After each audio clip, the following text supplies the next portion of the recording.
মঙ্গলবার পররাষ্ট্র মন্ত্রণালয়ে গণমাধ্যমের মুখোমুখি হন পররাষ্ট্র উপদেষ্টা তৌহিদ হোসেন।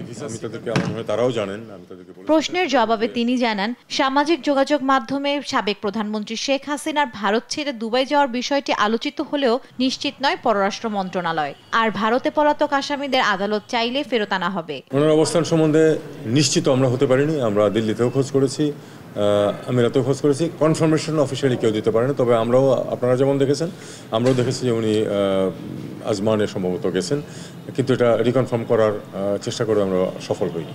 যদি প্রয়োজন মনে করা হয় যে এই তালিকা দরকার আমাদের, তাহলে চাওয়া যেতে পারে। ইসরায়েলি হামলার প্রেক্ষিতে লেবাননে থাকা বাংলাদেশিদের ফেরত আনতে বিশেষ ফ্লাইট পরিচালনার চেষ্টা চলছে বলেও জানান উপদেষ্টা। লেবাননে যারা ফিরে আসতে চায় তাদেরকে তালিকা করতে বলা হয়েছে। তাদেরকে বলা হয়েছে যে ওয়ার জোন থেকে একটু সরে যেন আর একটু উত্তরে চলে যায়, এবং আমরা IOM-কে অনুরোধ করেছি যে একটা ওই ফ্লাইটের ব্যবস্থা করে দিতে, যাতে করে তারা চলে আসতে পারে। এখন মুশকিল হলো যে সম্ভবত এটা এয়ারলাইন্স যে এয়ারপোর্ট, যেটা বেরুত এয়ারপোর্ট থেকে ফ্লাই করাটাও অনেকটা রিস্কি হয়ে গেছে এখন।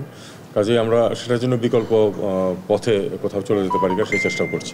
ইতালি প্রবাসী বাংলাদেশিদের ভিসা জটিলতা ও সমস্যা সমাধানে কাজ চলছে। জমা পড়া 40,000 ভিসা আবেদনের মধ্যে ডিসেম্বরের মধ্যে 20,000 নিষ্পত্তির আশাও জানান তৌহিদ হোসেন। জান্নাতুল মোহনা, দেশ টিভি, ঢাকা।